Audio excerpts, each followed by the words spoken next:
If you have tight shoulders and no amount of stretching seems to do anything, I have 3 kettlebell moves that will fix your shoulders 10 times faster than anything else you've ever tried. Most people think that stretching is a fix, but it's not. Because tight shoulders isn't a flexibility problem, it's a mobility and stability problem. Most shoulder problems come from the simple fact that we just don't move our arms through their full range of motion anymore. The shoulder isn't one joint, it's a whole complex designed to articulate through a huge range of motion. In fact, it's the most mobile joint in the human body, but only if you actually use it. When we stop moving it through its full range of motion, it adapts to the small range that we do use, but the tissues start to shorten and weaken. But when you rely on shoulder stretches alone, all you're doing is reducing tightness in a tiny slice of your range. You're not actually training the shoulder to move through every angle that it's built for. Even if you tried to build a full stretching routine to cover every angle of the shoulder, it would take so long you'd never stick to it. But there's one kettlebell move that hits the shoulder at every angle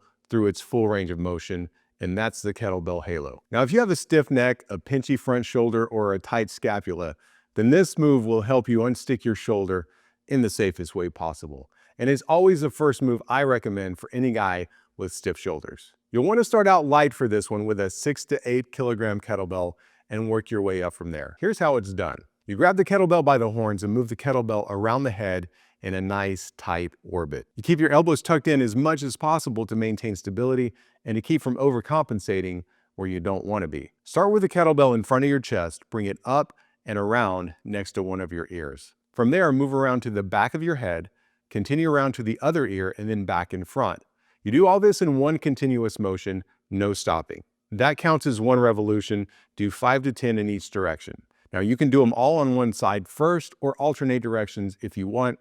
It's up to you. Now, this is a great standalone movement you can do whenever you're feeling tight or you just want to maintain your shoulder mobility, but it also makes a great warm-up before any shoulder-focused workouts. Although the shoulder is theoretically the most mobile joint in the body, that mobility comes at the cost of stability. It's also the least stable joint we have. That trade-off is part of the design. And that means that most people today lack both shoulder mobility and stability. In fact, losing mobility usually makes stability even worse because when the joints stop moving, the muscles that are supposed to stabilize them stop working and they get weak. Now, mobility is a joint function while stability is a muscular function. So improving shoulder stability means training the muscles that actually stabilize the joint, and that job belongs to the rotator cuff. Stretching can loosen you up for a bit, but it does absolutely nothing for stability. But strengthening does, and that's where the kettlebell armbar shines. It wakes up the rotator cuff, locks in the scapular stabilizers, and teaches them to work together. Now, it's not an active movement, it's an isometric hold that forces the muscles to work hard to keep that arm in position. Now, you don't need much weight because the kettlebell's offset load makes it insanely effective. Start with something light, again, like a 6 to 8 kilogram kettlebell. So here's how it's done. You lay on the ground on your back and press the kettlebell up above your chest. Roll over onto the opposite side while keeping the arm vertical. Now, bend your knee that's on the same side as the kettlebell and touch that knee to the ground as you're rolling over. You'll have to twist and open up the chest in order to keep that kettlebell vertical. So roll over as far as you can while opening up your chest as much as you can. Stay in this position and breathe deep into your belly. Hold this for about 30 seconds on each side or until your arm starts to wear out, but work up to 30 seconds on that hold before increasing the weight. Now, the next movement takes everything you built in the arm bar and adds a twist, literally. It keeps the rock solid stability, but now we layer in controlled mobility in one simple fluid motion. Now, we've already looked at the halo and the arm bar to open up the shoulder to increase mobility and to start loading the shoulder for increased stability. But this one takes the shoulder mobility in a different direction than the halo.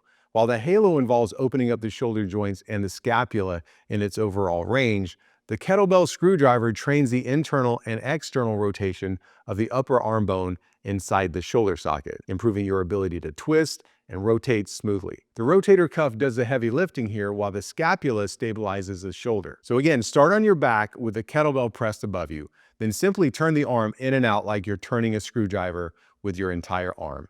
Keep your wrist and your elbow locked in and supporting the kettlebell. Again, the offset nature of the kettlebell is where this movement shines because you're having to stabilize the rotator cuff to keep the kettlebell from falling over. Compare this to using a dumbbell where the force will be going straight down and absorbed by your entire arm, so there's really nothing to work against. Now, doing this on your back is a great start here, but combine it with a kettlebell arm bar to really increase the benefits of this movement and really unlock those shoulders. Now, I know I promised you 3 movements here, and I've given you 3 movements, but I have one more in store for you that is really going to bring this whole thing together. Because once you get solid on these, it's time to really strengthen the whole shoulder complex together in one solid unit. And that's what this next movement is all about. I call it the Kettlebell Bottoms Up Barbecue Press. Weird name, effective exercise. Once your shoulder starts moving the way it's supposed to, it's time to build strength through the entire overhead range. And that's exactly what the Bottoms Up Barbecue Press is designed to do. Yes, it's an overhead press, but it goes way beyond that.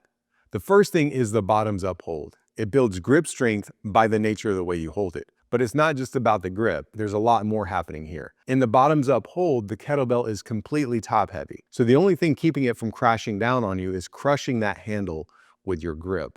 The harder you squeeze the handle, the more the surrounding muscles have to fire in order to support it. And that tension drives from your grip to your forearms, to your biceps, to your triceps, through the rotator cuff, and then finally to the scapula and your entire core. And this chain reaction is called irradiation. Your whole system has to kick in order to control the load. Now, the real benefit isn't grip strength, it's the way that the grip forces the entire chain to stabilize so the shoulder can finally do its job efficiently. And most men over 40 have rotator cuffs that don't fire until it's too late, if at all. But the bottoms up grip forces the rotator cuff to switch on instantly. Now, here's how we do this. You'll start out light, again, with a 6 to 8 kilogram kettlebell. Whatever you use for the halos and the arm bar will be plenty. The goal here is not to max out on your lift. So get into a tall kneeling position, basically on both knees, with a kettlebell held bottoms up just outside the rack position. Slowly press through that same path that a normal press would take, but do it slow enough that if you did a full press, it would take you roughly 10 seconds to get to lock out. But here's what makes this one different and why it earns the word barbecue in its name. It's because it's a slow burn that helps loosen up the tough, stubborn fibers, literally and metaphorically. Start the pressing movement, but when you get to a spot where you feel tight or weak, stay here for a quick second. Do a few short pulses in this very narrow range. The pulsing here activates the stabilizers at the exact point in the angle you feel unstable and weak. And it's probably at this exact spot where your rotators stop responding or where your scapula doesn't know what to do. And it's at this point where the pulsing remaps the movement in your brain, so you open up those lines of communication between the rotators and the scapula. And when that coordination comes back, the whole shoulder starts acting like a shoulder again. So yeah, tight shoulders can be fixed.